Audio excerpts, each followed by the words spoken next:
The sound of the slap didn't just echo through the first-class cabin, it shattered a career in a single, violent second. When Tiffany, the head flight attendant, raised her hand against a quiet mother holding a crying baby, she thought she was merely disciplining an unruly passenger in economy-class clothing. She didn't know that the woman she just assaulted was Sarah Sterling, the wife of the man who had purchased the entire airline 3 hours ago. What followed wasn't just a firing. It was a systematic destruction of ego, a courtroom battle, and a karmic reckoning that the world would never forget. Sarah adjusted the strap of her diaper bag, her shoulder aching under the weight. Little Leo was fussing against her chest, his small face scrunched up in the prelude to a full-blown wail. It had been a chaotic morning in New York. The traffic to JFK had been a nightmare, the rain was relentless, and her husband, David Sterling, had been called away on an emergency conference call just as they reached the terminal curb. "Go ahead to the lounge, Sarah," David had said, kissing her forehead and handing her the boarding passes. "I have to take this. It's the acquisition deal. It's finally closing. I'll meet you on the plane. Don't worry about the seats. I upgraded us." Sarah wasn't used to upgrades. She wasn't used to any of this. The private cars, the heavy security detail that usually shadowed them, or the sudden, overwhelming wealth that had flooded into their lives over the past 2 years. To anyone looking at her, she was just Sarah, a tired mother in a comfortable but worn grey hoodie and leggings, hair tied back in a messy bun, holding a restless toddler. She didn't look like the wife of a billionaire tech mogul. She looked like someone who belonged in row 48, not row 1. She made her way down the jet bridge, the humid air of the rainy tarmac leaking in through the gaps. The flight was Titan Airways 404 to London. David had insisted on this specific airline, muttering something about checking out the merchandise, but Sarah hadn't paid much attention. She just wanted to get to London to see her sister. Stepping onto the plane, she was greeted not by a smile, but by a sharp, assessing glare. Tiffany stood at the entrance of the aircraft, her uniform immaculate. The navy blue skirt was tailored to within an inch of its life, her red scarf tied in a perfect, stiff knot.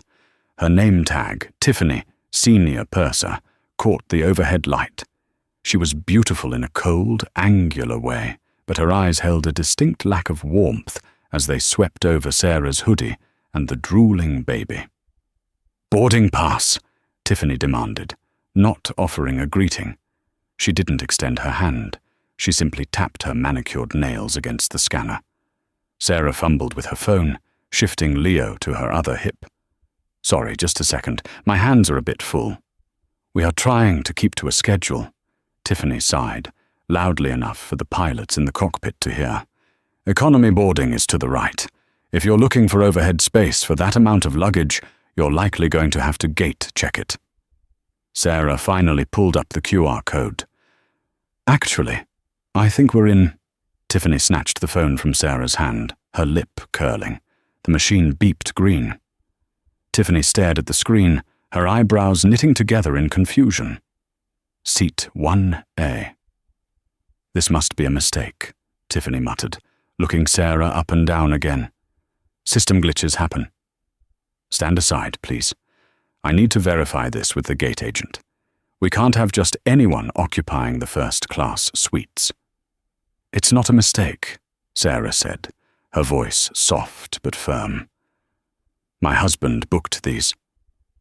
"I'm sure he did," Tiffany replied, her tone dripping with condescension. She handed the phone back as if it were contaminated. "Go to your seat, but keep the noise down. We have elite status members flying with us today. Real VIPs. If that baby cries, I will move you to the back faster than you can blink." Sarah took a deep breath, biting her tongue. She walked past the galley and into the first-class cabin. It was luxurious, with lie-flat pods and champagne waiting on the side tables. She found seat 1A and settled in, placing Leo in the bassinet provided. The cabin began to fill up. A man in a tailored Italian suit sat in 1B across the aisle. He gave Sarah a polite nod, though his eyes lingered curiously on her casual attire. Behind her, an older couple, dripping in diamonds and gold, settled into row 2. Tiffany bustled through the cabin, offering hot towels and pre-departure drinks. When she reached the man in 1B, her voice transformed into a sugary purr. "Mr. Kensington, so good to see you again. Champagne, or perhaps a scotch?" "Scotch, neat." "Thank you, Tiffany," Mr. Kensington replied. Tiffany moved to row 2, fawning over the older couple. "Mrs. Vanderbilt, you look radiant. Can I take your coat?" Then she reached row 1A. The smile vanished instantly. She looked at Sarah, who was struggling to get Leo's pacifier to stay in. "Orange juice," Tiffany said flatly, placing a plastic cup on the console. "Not crystal. Plastic. We don't serve alcohol to minors or unaccompanied guests until we are airborne."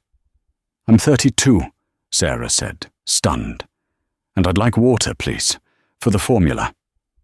"Bottled water is for paying customers," Tiffany snapped, her voice low so the others wouldn't hear.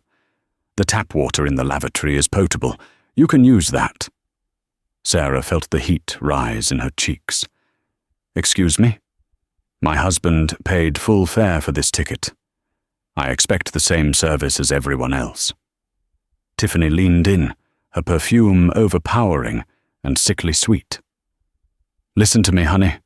I don't know who you slept with or what lottery you won to get this seat, but you don't belong here. You are disrupting the aesthetic of this cabin. Keep your mouth shut, keep your brat quiet, and maybe I won't have security escort you off for being belligerent." Sarah was trembling. She wasn't a confrontational person. She had grown up in a small town, worked as a librarian, and met David at a coffee shop long before his software company became a global empire. She wasn't used to people like Tiffany, bullies who used a little bit of authority as a weapon. "I will wait for my husband," Sarah whispered, turning her attention back to Leo. "Good luck with that," Tiffany scoffed, straightening up and marching back to the galley. 10 minutes passed. The plane was fully boarded. The doors were about to close. David still hadn't appeared. Sarah checked her phone. No texts. Panic started to flutter in her chest. Had he missed the flight? Was she going to have to do this alone? Suddenly, Leo let out a sharp cry. The cabin pressure was changing as the auxiliary power kicked in, and his ears were likely popping. He began to wail, a high-pitched, piercing sound that cut through the quiet luxury of the first-class cabin. Sarah immediately picked him up, rocking him gently. "Shh, it's okay, Leo. Mummy's here." "Oh, for heaven's sake," came a voice from row 2. Mrs. Vanderbilt let out a theatrical sigh. "Can't something be done?" Tiffany appeared instantly, like a shark smelling blood in the water. She stormed down the aisle, her face a mask of fury. "I told you," Tiffany hissed, looming over Sarah. "I told you to keep him quiet." "He's a baby," Sarah pleaded, standing up to bounce Leo. "His ears hurt. He'll stop in a minute." "Sit down," Tiffany barked. "The seatbelt sign is on." "We aren't moving yet," Sarah argued, looking around for support. Mr. Kensington looked uncomfortable but said nothing. The Vanderbilts were glaring. "You are disobeying a crew member's direct instruction," Tiffany said loudly, making sure the entire cabin was watching. "That is a federal offense. You are disturbing the peace and safety of this flight. I am moving you to economy. Now." "No," Sarah said, clutching Leo tighter. "I have a ticket for this seat. I am not moving." "You are trash," Tiffany spat, her voice dropping to a venomous whisper that only Sarah could hear. "You think putting on a first-class ticket changes what you are? You're just a loud, ghetto problem that I have to deal with. Get your bags." Sarah froze. The insult was so sharp, so racially charged, and so blatant that it took the air out of her lungs. "What did you just call me?" "I called you a problem," Tiffany said, reaching out and grabbing Sarah's arm. Her nails dug into Sarah's skin. "Move!" "Take your hands off me!" Sarah shouted, pulling her arm back. In the struggle, Leo's bottle, which Sarah had been holding in her other hand, fell to the floor. It burst open, splashing milk onto Tiffany's pristine navy shoes. The cabin went silent. Tiffany looked down at her shoes, then back up at Sarah. Her eyes were wide with a psychotic rage. "You stupid cow!" Tiffany shrieked, and then it happened. Tiffany drew her hand back and swung. The slap was hard, fast, and brutal. It connected with Sarah's cheek with a sickening crack. The force of the blow knocked Sarah backward into her seat. Leo screamed louder, terrified by the sudden violence. Sarah sat there, stunned, her hand bringing itself to her stinging cheek. She tasted blood. "Oh my God," Mr. Kensington gasped, standing up. "Did you just hit her?" Tiffany was breathing heavily, realizing too late what she had done. She tried to compose herself, smoothing her skirt. She assaulted me first. She threw milk at me. It was self-defense. I'm having her removed." Tiffany grabbed the interphone on the wall. "Captain, we have a security threat in row 1. I need police at the gate immediately." Tears streamed down Sarah's face, not from pain, but from humiliation. She hugged Leo, burying her face in his neck, wishing the floor would swallow her whole. She felt utterly alone. But she wasn't alone. The cabin door, which had been halfway closed, was suddenly pushed open with force. A man stepped onto the plane. He was tall, wearing a charcoal suit that cost more than Tiffany's annual salary, and his face was a thundercloud of terrifying calm. He was on the phone, but he lowered it slowly as he took in the scene. His wife crying in the seat, her cheek bright red, the flight attendant standing over her with a look of defiant malice. David Sterling had arrived. He didn't yell. He didn't run. He walked into the first-class cabin with a stride that made the floorboard seem to vibrate. He looked at Sarah, saw the handprint forming on her face, and his eyes went dead cold. "David," Sarah sobbed, seeing him. David ignored her for a split second, turning his gaze to Tiffany. "Who are you?"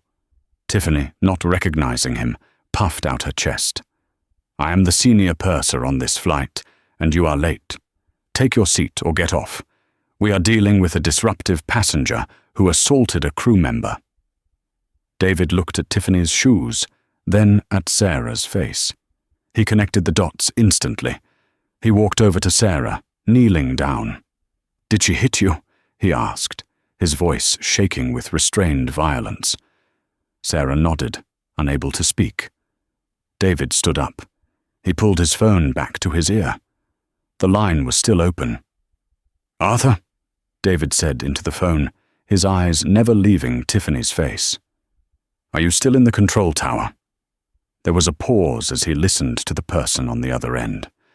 "Good," David said. "Cancel the takeoff clearance for Titan Airways 404. Ground the plane." Tiffany laughed, a nervous, incredulous laugh. "Who do you think you are? You can't ground a plane." David lowered the phone and looked at her. "I'm David Sterling." Tiffany blinked. The name meant nothing to her at first. Then, the realization crept in like ice water down her spine. The news had been on the TV in the crew lounge all morning. Sterling Tech acquires Titan Airways in hostile takeover. "And as of 3 hours ago," David continued, his voice echoing in the silent cabin, "I own this airplane, I own this airline, and I own the uniform you are wearing." He stepped closer to Tiffany, who was now trembling, her face draining of all color. "And you," David whispered, "have just made the biggest mistake of your life." Silence is usually heavy, but inside the cabin of Titan Airways Flight 44, the silence was suffocating. It felt physical, pressing against the eardrums of every passenger and crew member. Tiffany stood frozen, her hand still stinging from the impact of the slap, her mind racing to process the words David Sterling had just spoken. "I own the uniform you are wearing." "You're lying," Tiffany stammered, though her voice lacked conviction. She looked towards the cockpit door, desperate for an ally. "Captain Miller." The cockpit door opened, and Captain Miller, a man with silver hair and 30 years of flying experience, stepped out. He looked annoyed, clearly agitated that his pre-flight checks had been interrupted by a cancellation order from the tower. "What is going on back here?" Miller demanded, adjusting his cap. "Tower just rescinded our clearance. They said the order came from corporate. Tiffany, why is there a man standing in the aisle while the fasten seatbelt sign is on?" "Captain, this man is disrupting the flight," Tiffany cried out, pointing a trembling finger at David. "He's claiming he owns the airline. He's threatening me. And that woman, she assaulted me." Captain Miller turned his stern gaze to David. "Sir, I don't know who you are, but you are violating federal aviation regulations. You need to take your seat or leave the aircraft immediately. I will not hesitate to have you arrested." David didn't blink. He didn't look at the captain with fear. He looked at him with the weary disappointment of a man who realizes he has to clean a very large, very dirty house. He reached into his suit pocket. Tiffany flinched, perhaps expecting a weapon, but David simply pulled out a titanium black card, not a credit card, but a high-level security clearance ID. He held it up. It bore the logo of the Titan Airways parent company, Sterling Global, and the designation, Chairman and CEO. "Captain Miller," David said, his voice terrifyingly calm. "I am David Sterling. The acquisition was finalized at 9 a.m. this morning. You work for me. And judging by the way you run your ship, that employment is currently under review." Miller's face went pale. The rumors of the takeover had been circulating for weeks, but nobody expected the new owner to be on this flight, let alone standing in the first-class cabin. Mr. Sterling," Miller stammered, his posture collapsing from authoritative to submissive. I wasn't informed. My apologies. But there seems to be a misunderstanding regarding the passenger in 1A. "There is no misunderstanding," David said, stepping aside to reveal Sarah's tear-stained face and the bright red handprint blooming on her cheek. "Your senior purser just assaulted my wife while she was holding my son. And now, I want to know one thing, Captain. Did you hear it?" Miller looked at Tiffany, then at Sarah. He swallowed hard. The cockpit door was thin. He had likely heard the shout, the slap, and the baby's scream. But the code of the crew ran deep. I was focused on the instruments, sir," Miller lied, his eyes darting away. "I didn't hear an altercation." "Liar," Mr. Kensington spoke up from seat 1B. The businessman stood, smoothing his suit jacket. He heard it. The door was open when the lady screamed, and for the record I saw everything. Your flight attendant struck Mrs. Sterling. It was unprovoked assault. David nodded at Kensington, a silent acknowledgement of thanks, before turning back to the captain.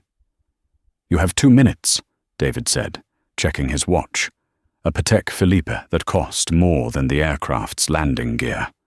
"I want the police here, but they aren't coming for my wife. They are coming for her." He pointed at Tiffany. "And Captain?" David added. "Pack your bag." "Excuse me?" Miller asked, blinking. "You're relieved of command," David said coldly. "You failed to protect a passenger. You failed to control your crew. And you just lied to my face. Get off my plane." "You can't do that!" Tiffany shrieked, panic finally setting in as the reality of her situation crashed down. "We have a union. You can't just fire the captain." "Watch me," David whispered. Sirens began to wail outside on the wet tarmac. Blue and red lights flashed against the rain-streaked windows. The Port Authority police boarded moments later, led by a large officer named Sergeant O'Grady. "All right, folks, let's calm down," O'Grady boomed, his hand resting near his belt. "We got a call about a disturbance. Who's the problem here?" Tiffany immediately burst into tears. Fake, practiced tears. She threw her hands up. "Officer, thank God you're here. These people, this couple, they are crazy. She threw a bottle at me, and he's impersonating the owner of the airline. I want them arrested for assault and interference with a flight crew." O'Grady looked at David. He saw the suit. He saw the demeanor. He paused. David calmly handed O'Grady his ID and his business card. "Sergeant, I am the owner of the airline. This woman, my former employee, just slapped my wife in the face. We have 3 witnesses in first class, and I'm sure the cabin security footage will corroborate it. I would like to press charges for assault and battery against a minor, as she struck my wife while she was holding my infant son." O'Grady looked at the ID, then at Sarah's face. The handprint was undeniable. He looked at Tiffany, whose tears had stopped instantly, replaced by a look of cornered malice. "Ma'am," O'Grady said to Tiffany, "did you strike this passenger?" "She provoked me," Tiffany yelled, abandoning the denial. "She was loud. She didn't belong here. Look at her. She looks like she crawled out of a shelter." The racism and classism hung in the air, ugly and undeniable. "Turn around, ma'am," O'Grady said, pulling out his handcuffs. "What? No!" Tiffany screamed as O'Grady spun her around.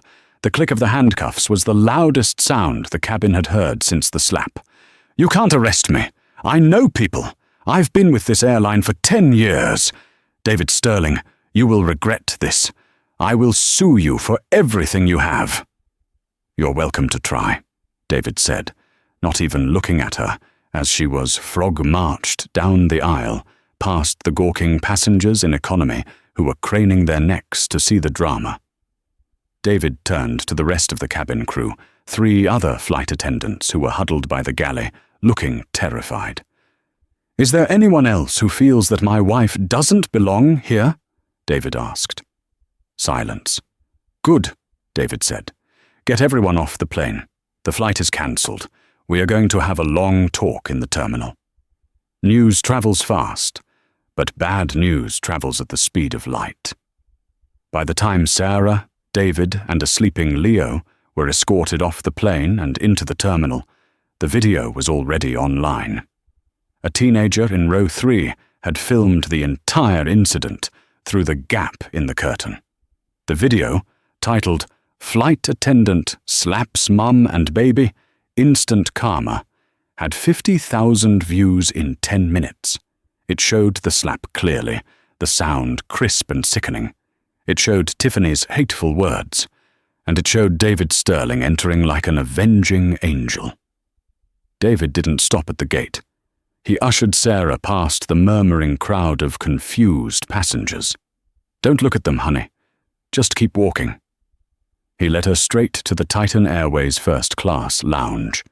The receptionist, seeing David's face, which was now plastered on every news monitor in the airport, immediately buzzed them in.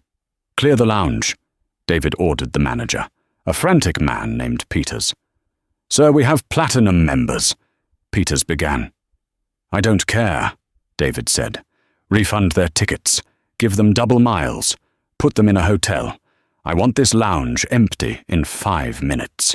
This is now my office." Within minutes, the lounge was cleared.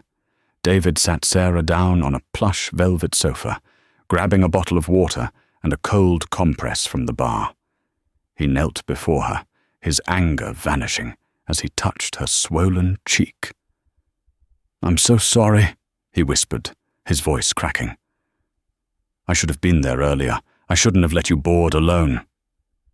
"It's not your fault. Sarah said, wincing as the cold pack touched her skin. She just hated me, David, the moment she saw me. Because I wasn't dressed up, because of my skin. It was like I wasn't human to her. David stood up, his jaw tightening. She's going to wish she never met you. He pulled out his phone and dialed a number. Get the legal team, Baker and McKenzie. Yes, the senior partners. And get the PR crisis team from Edelman. I want them at JFK in 20 minutes. Helicopter them in if you have to. While David mobilized his army, the situation outside the lounge was spiraling.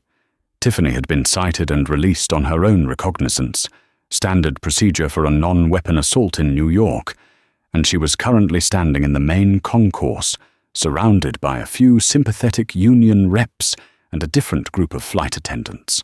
She was live streaming on Instagram. I was attacked, Tiffany shouted into her phone, her mascara running. This billionaire and his trashy wife think they can treat working-class people like dirt. She threw boiling water on me. The video is edited. They are trying to silence me. Her followers, unaware of the full context, were sending hearts and angry emojis. Tiffany felt a surge of power. She thought she could win the court of public opinion. Back in the lounge, David's laptop was open. His chief of staff, a sharp woman named Jessica, was on video call. We have a problem, David, Jessica said. The union is already issuing a statement. They are threatening a walkout if you don't reinstate Tiffany and Captain Miller. They're spinning it as billionaire tyrant bullies' loyal crew. David laughed, a dark, humorless sound. Loyal. Jessica, pull Tiffany's file, not the HR file, the real file, the complaints that got swept under the rug. I'm looking at it now, Jessica said, her eyes widening. Oh, wow. What is it? She has 24 formal complaints in the last 5 years, Jessica read. Racial profiling, verbal abuse, aggressive handling of luggage. There was an incident 3 years ago where she forced a diabetic man to move seats away from his medical bag because she didn't like the look of it. He went into shock. Why wasn't she fired? David asked. Her aunt is the vice president of HR for Titan Airways, Jessica revealed. Sharon Stone, not the actress, the executive. She buried every single complaint. David looked at Sarah, who was rocking Leo back to sleep. So, the rot goes all the way to the top. David turned back to the screen. Jessica, release the file, all of it. Redact the names of the victims, but leave the dates and the details. Send it to the New York Times, CNN, and TMZ. Let's see how the union defends that. And the walkout? Jessica asked. Let them walk, David said. If they want to stand behind a woman who slaps mothers, they don't deserve to work for me. I'll ground the entire fleet if I have to. I'd rather lose $10 million today than keep this cancer in my company. Outside in the terminal, Tiffany was still ranting to her phone when her screen suddenly went black. A notification popped up. Account suspended. She frowned, trying to refresh. Nothing. She tried to log into her airline employee portal to check her schedule. Access denied. Contact administrator. She looked up. The large screens in the terminal, usually playing CNN, had switched to a breaking news alert. The headline was massive. Viral video. Flight attendant assault exposed. Leaked documents reveal years of abuse. Tiffany watched, horrified, as her own personnel file, the one her aunt had promised was shredded, scrolled across the screen. The details of the diabetic man, the harassment of a grandmother in 2023, the racial slurs reported in 2024. People in the terminal stopped walking. They looked at the screen, then they looked at Tiffany. The sympathy she had been cultivating evaporated instantly. The looks of curiosity turned to looks of disgust. A woman standing near her, who had been listening to her story, stepped back. You did those things?" "It's fake," Tiffany screamed, her voice cracking. "It's all fake. My aunt will fix this." She grabbed her phone to call Aunt Sharon. The line rang once, twice, then went to voicemail. Tiffany didn't know it yet, but Aunt Sharon was currently being escorted out of the Titan Airways headquarters by security, holding a cardboard box. David Sterling worked fast. The cleaner arrived at the lounge 40 minutes later. Arthur Penhaligon was not a nice man. He was the kind of lawyer other lawyers had nightmares about. He wore a three-piece suit that cost more than a mid-sized sedan and carried a briefcase that contained the power to ruin lives. He sat down opposite David and Sarah, opening a file. "Mrs. Sterling," Arthur said, his voice smooth like gravel in a blender. "I have reviewed the footage. I have the statements from Mr. Kensington and the Vanderbilts. Even Mrs. Vanderbilt, who is notoriously difficult, has stated that the flight attendant was unhinged." "What happens now?" Sarah asked quietly. "I just want to go see my sister. I don't want a circus." "I'm afraid the circus is already here," Arthur said. "But we are the ringmasters. Tiffany has retained counsel, a strip mall lawyer named Saul Goodman, no relation to the TV show, unfortunately much less competent. They are claiming emotional distress, wrongful termination, and, wait for it, defamation." David leaned forward. "Defamation? Because you called her a problem," Arthur grinned. "She claims that destroyed her reputation." "Her hand on my wife's face destroyed her reputation," David growled. "Precisely," Arthur said. "However, there is a complication. The Airline Pilots Association is backing Captain Miller. They claim he followed protocol by remaining in the cockpit. If we fire him without cause, we trigger a massive strike clause." "He lied," David said. "He said he didn't hear it." "Proving what someone heard is difficult," Arthur cautioned. "If we go to court, it could drag on for years." Sarah sat up straight. She placed a sleeping Leo in his carrier and looked at the two men. "I can prove he heard it." David and Arthur turned to her. "How?" David asked. "The intercom," Sarah said. "When Tiffany came to yell at me the first time, she hit the button on the wall to talk to the captain. She said she was calling for security. She didn't hang it up properly. The light was still green. The line was open the whole time." Arthur's eyes lit up. A predatory smile spread across his face. If the interphone was open, then the cockpit voice recorder, COR, caught everything. Not just the slap, but the conversation afterwards. The captain lying. "Get the black box data," David ordered Arthur. "Now." "It requires a federal warrant," Arthur mused. "Or the owner of the airline can simply request a maintenance audit of the data for quality assurance." "Do it," David said. An hour later, the audio file was played in the quiet lounge. The quality was grainy, but undeniable. Crack. The sound of the slap. Baby screaming. "Tiffany, you stupid cow!" Pilot's voice. Muffled. "Jesus, Tiff, you hit her hard. Make sure you cover the camera." The room went dead silent. Captain Miller hadn't just ignored it. He had coached her on how to hide it. "That's it," David said, standing up. "That's the nail in the coffin. Not just for his job, for his license. That is conspiracy to conceal an assault on a federal flight." Arthur closed his briefcase. "I will call the FAA and the FBI. Captain Miller won't be flying a kite, let alone a Boeing, ever again." Just then, the glass doors of the lounge slid open. A woman in a sharp blazer stormed in, flanked by two security guards who looked unsure of whether to stop her. It was Tiffany. She had managed to talk her way back through security, likely using an old badge before the system fully updated. She didn't look smug anymore. She looked desperate. Manic. "David!" she shouted, rushing towards them. The private security David had hired stepped in front of her, blocking her path. "Let her speak," David said, raising a hand. Tiffany pushed past the guards, breathing heavily. She looked at Sarah, then at David. "You can't do this to me," she pleaded, her voice trembling. "I have a mortgage. I have bills. You can't just destroy my life over one mistake. I was stressed. The baby was crying. You don't know what it's like." "One mistake?" David asked, stepping closer to her. "We found the 24 other mistakes." "Tiffany, the diabetic man, the grandmother? Were you stressed then too? Or do you just enjoy hurting people you think are beneath you?" I can change," Tiffany begged, tears streaming down her face. "Please, Mr. Sterling."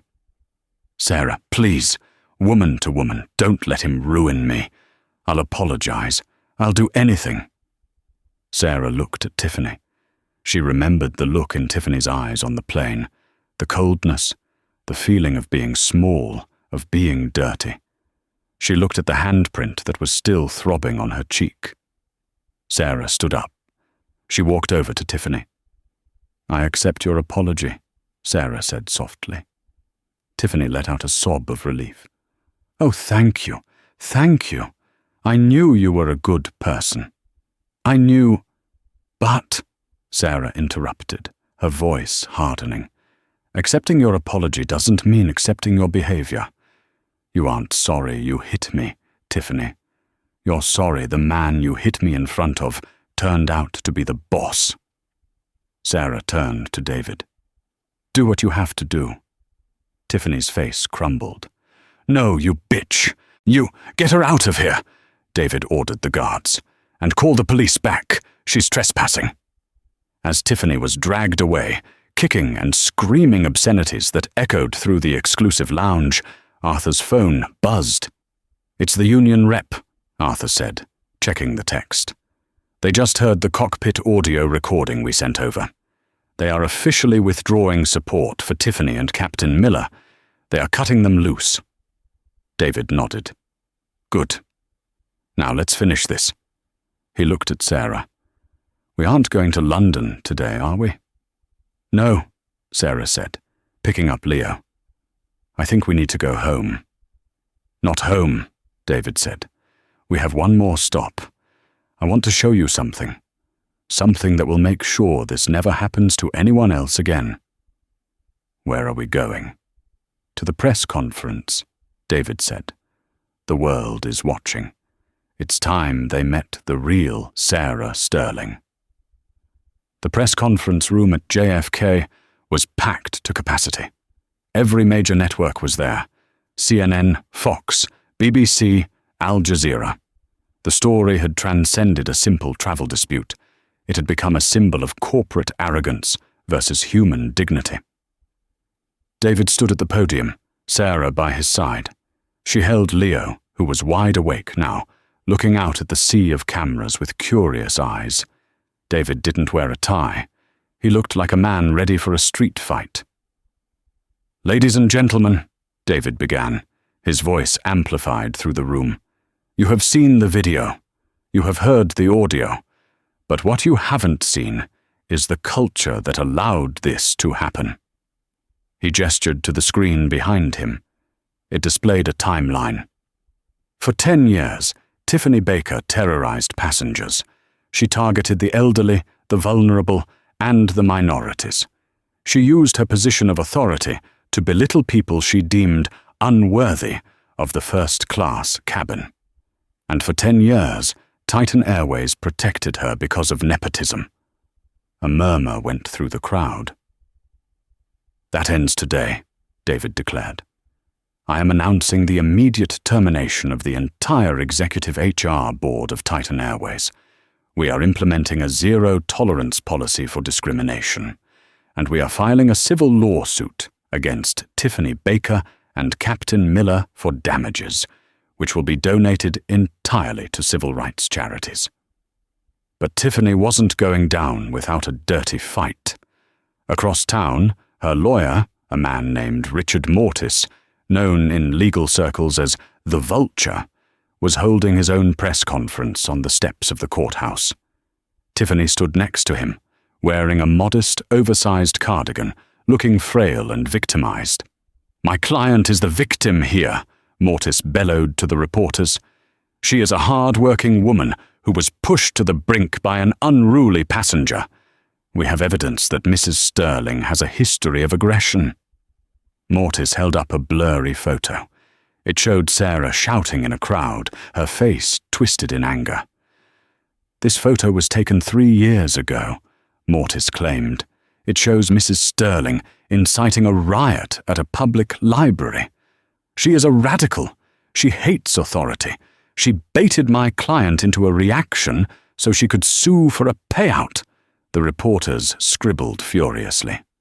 Was Sarah Sterling actually a secret agitator? Back in the car, Sarah watched the live stream on her phone, her face pale. That's a lie," she whispered. "What is that photo?" David asked, zooming in on the image.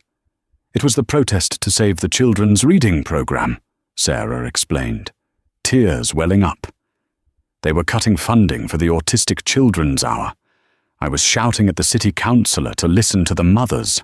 I wasn't inciting a riot. I was begging for books." David's eyes darkened. They cropped the photo. They cropped out the other mothers and the signs. "He's trying to paint me as an angry black woman," Sarah said, her voice shaking. "He's using the stereotype to justify the slap." David picked up his phone. "Arthur, destroy them."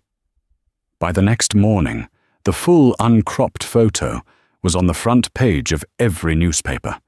It showed Sarah holding a sign that said, "Reading is for everyone," surrounded by children in wheelchairs.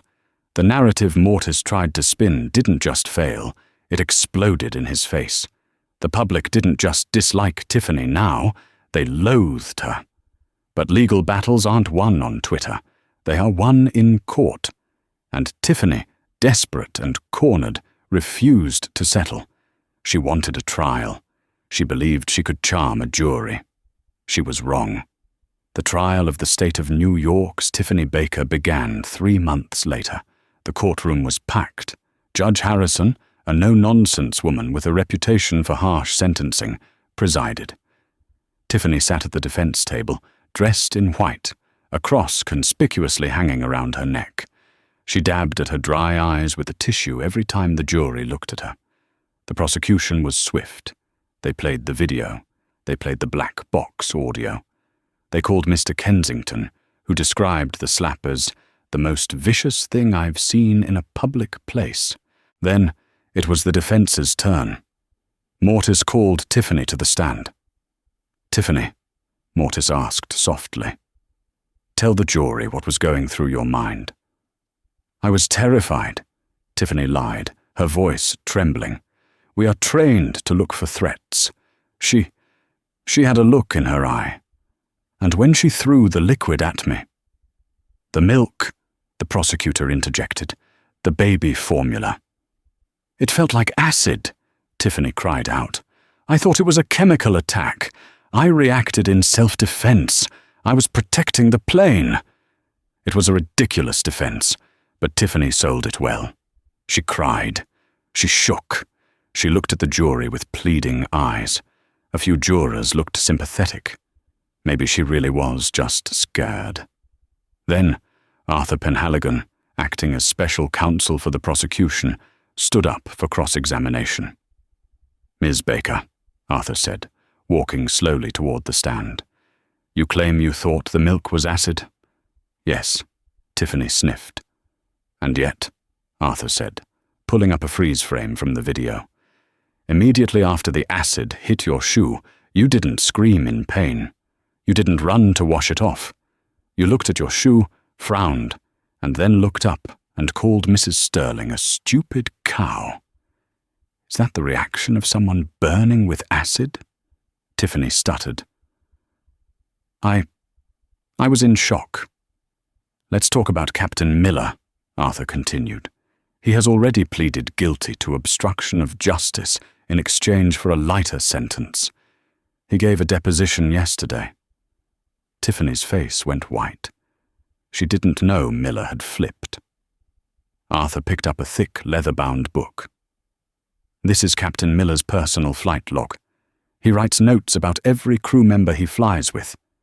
Would you like to hear what he wrote about you on the day in question, before the incident even occurred? "Objection!" Mortis shouted. "Hearsay." "It's a contemporaneous record, Your Honor," Arthur countered. "Overruled," Judge Harrison said. "Read it." Arthur opened the book. Entry dated 8:15 a.m. Tiffany is in a mood today. She saw the manifest and complained that too many urban types were upgrading with miles. She told me she was going to make sure they know their place before we even took off. The courtroom gasped. The self-defense argument disintegrated in seconds. It wasn't fear. It was premeditated prejudice. "That's a lie!" Tiffany shrieked, standing up in the witness box. "He's a liar. He hated me because I wouldn't sleep with him." "Sit down, Ms. Baker," Judge Harrison ordered. "No!" Tiffany yelled, the mask finally slipping. Her face twisted into the same ugly sneer from the airplane. "You're all against me. You don't understand. People like her don't belong in first class. I was doing my job. I was keeping the standards. She was dirty. She was—" "Ms. Baker!" The judge slammed her gavel, but Tiffany couldn't stop. The pressure, the lies, and the narcissism caused a total psychological break. She pointed a shaking finger at Sarah in the front row. "You ruined my life. You nobody. I should have hit you harder. I should have thrown that brat out the airlock." Dead silence. The jurors stared at her in horror. Mortis put his head in his hands. He knew it was over. Tiffany had just convicted herself. Judge Harrison looked over her glasses. "Bail is revoked. Take the defendant into custody immediately." As the bailiffs moved in to handcuff her, Tiffany screamed, a primal sound of rage and entitlement, as she was dragged out of the courtroom, kicking and spitting. David put his arm around Sarah. "It's over," he whispered. The sentencing hearing of the state of New York versus Tiffany Baker was not merely a legal formality. It was a public reckoning. The courtroom was stiflingly hot, packed with reporters, airline union representatives, and former passengers who had quietly suffered under Tiffany's reign of terror for years. They sat in the back rows, a silent jury of the vindicated, watching the woman who had once held their comfort hostage, now sitting in the defendant's chair, small and trembling. Judge Harrison didn't rush. She shuffled the papers on her bench, the silence stretching until it became unbearable. Tiffany, clad in a beige prison jumpsuit, having been denied bail after her courtroom outburst, looked gaunt. The pristine makeup and the arrogant sneer were gone, replaced by the hollow, terrified look of a woman who realizes the walls are closing in. "Tiffany Baker," Judge Harrison began, her voice echoing off the mahogany walls. "In my 20 years on the bench, I have seen crimes of passion, crimes of greed, and crimes of desperation. But what I saw in that video, and what I witnessed in this very courtroom during your testimony, was something different. It was a crime of arrogance." Tiffany gripped the edge of the table, her knuckles white. "Your Honor, please," she whispered, her voice cracking. "I lost my temper. That's all. I've lost my job. I've lost my reputation. Isn't that punishment enough?" "You didn't just lose your temper," Harrison countered sharply, peering over her spectacles. "You assaulted a mother and a child because you believed they were beneath you. You believed your uniform gave you the right to determine human worth. And when caught, you conspired to destroy the victim's character. You are not sorry for what you did. You are sorry that the victim had the power to fight back." The judge picked up the gavel. The sound of it hitting the wood was like a gunshot. For the charge of assault in the 2nd degree and endangering the welfare of a child, I sentence you to 3 years in a state correctional facility. Furthermore, due to the malicious nature of your defense, I am granting the prosecution's request for the maximum financial penalty allowed by law." Tiffany let out a guttural sob, slumping forward as if physically struck. But the nightmare was only beginning. As the bailiffs moved to take her away, David Sterling's civil attorney, Arthur Penhaligon, stood up. He didn't look at Tiffany with anger. He looked at her with the cold precision of an executioner. "We will be initiating the asset seizure protocols immediately, Your Honor," Arthur stated for the record. The criminal sentence took her freedom. The civil suit took everything else. The dismantling of Tiffany Baker's life was surgical and absolute. Because her actions were ruled as intentional malice, the airline's liability insurance refused to cover her legal costs or the damages awarded to the Sterling family. She was personally liable for the $5 million judgment for emotional distress and defamation. 2 weeks after she was transferred to the Bedford Hills Correctional Facility, a foreclosure notice was taped to the door of her Queens condo, the one she had bragged about to her junior colleagues, the one filled with designer furniture bought on credit. A repossession team arrived for her beloved BMW 5 Series. Neighbors watched from their windows as the tow truck hook dragged the luxury car out of the driveway, the tires screeching against the pavement like a dying animal. Inside the apartment, auctioneers tagged everything: her 75-inch television, her collection of vintage wines, her jewelry, even the designer handbags she had used to silently judge passengers, were catalogued and sold for pennies on the dollar to pay off a fraction of her debt. Tiffany Baker didn't just hit rock bottom. She was buried under it. The automated doors of JFK Terminal 4 slid open, welcoming a rush of travelers escaping the autumn chill. Sarah Sterling walked through the concourse, but she didn't walk with her head down this time. She wore a sharp, tailored blazer and walked with the confidence of a woman who had found her voice. She wasn't flying today. She was there for the graduation ceremony of the Sterling Initiative, a mandatory training program for all Titan Airways staff that focused on de-escalation, bias training, and empathy. She reached the conference room overlooking the tarmac. David was there, holding Leo, who was now a chaotic, energetic 4-year-old, pointing excitedly at the planes taxiing outside. "Look, Mommy, the big blue one!" Leo shouted. Sarah smiled, kissing the top of his head. "That's a 777, Leo." The room was filled with new flight attendants, fresh-faced and eager, but among them were veterans, older crew members who had worked during the Tiffany era. They looked different now, lighter, less stressed. The toxic culture of fear and hierarchy that Tiffany and her aunt had cultivated was gone.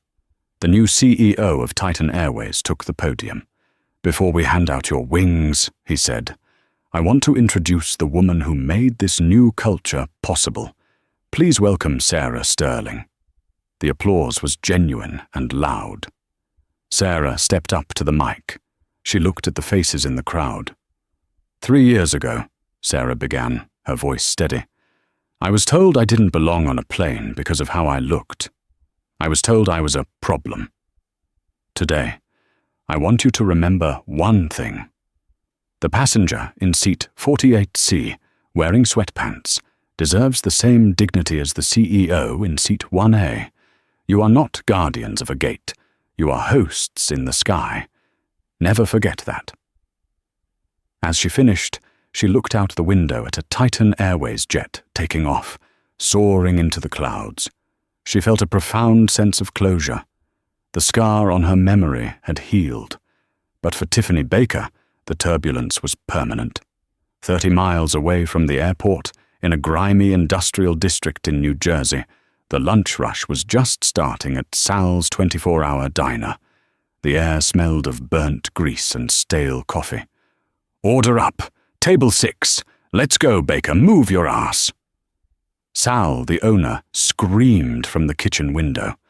Sal was a tyrant, a man who docked pay for being 2 minutes late and screamed at his staff for fun. He was exactly the kind of boss Tiffany used to be. Tiffany Baker grabbed the heavy plate of meatloaf and mashed potatoes. She was 35, but she looked 50. Her hair, once chemically straightened and dyed to perfection, was now frizzy and graying at the roots, pulled back in a hairnet. Her uniform was a polyester yellow dress with a ketchup stain on the apron. She limped slightly as she walked to table 6. Prison had been hard on her. She had learned the hard way that in a cage, her attitude didn't make her a queen. It made her a target. She had spent 3 years keeping her head down, afraid to speak, afraid to look anyone in the eye. She reached table 6. A group of teenagers was sitting there, laughing loudly, scrolling on their phones. "Here's your food," Tiffany mumbled, placing the plate down. One of the girls, a pretty teenager with expensive highlights, looked up and wrinkled her nose. "Ugh, finally. We ordered like 20 minutes ago, and this glass is dirty. Look at this smudge." The girl held up the water glass. It was a tiny water spot. Tiffany felt a phantom twitch in her hand. The old Tiffany wanted to snatch the glass, throw the water in the girl's face, and scream, "Do you know who I am?" But she knew exactly who she was. She was a convicted felon on parole. She was a woman with 0 assets, living in a halfway house, with a garnishment order on her minimum wage paycheck that meant she would be paying Sarah Sterling until the day she died. One complaint, one scene, and she would be fired. And if she was fired, she violated her parole. Tiffany swallowed the bile in her throat. She forced her lips into a pained, trembling smile. "I'm so sorry, miss," Tiffany whispered, bowing her head. "It won't happen again. Let me get you a fresh one right away." "Yeah, whatever. Just hurry up," the girl snapped, turning back to her phone. Tiffany turned and walked back toward the kitchen, her orthopedic shoes squeaking on the greasy linoleum. She passed the small TV mounted in the corner of the diner. The news was on. On the screen, there was a shot of Sarah Sterling cutting a ribbon at the airport, looking radiant and happy, with the headline, "Titan Airways voted Mufta 1 for customer service." Tiffany stared at the screen for a second, her tray shaking in her hands. She looked at the woman she had slapped, the woman who had ascended to the sky while she had fallen to the dirt. "Baker! Stop daydreaming and scrub the toilet. Someone got sick in there!" Sal bellowed from the back. Tiffany looked down at her rough, chapped hands. "Yes, sir," she whispered. "Right away."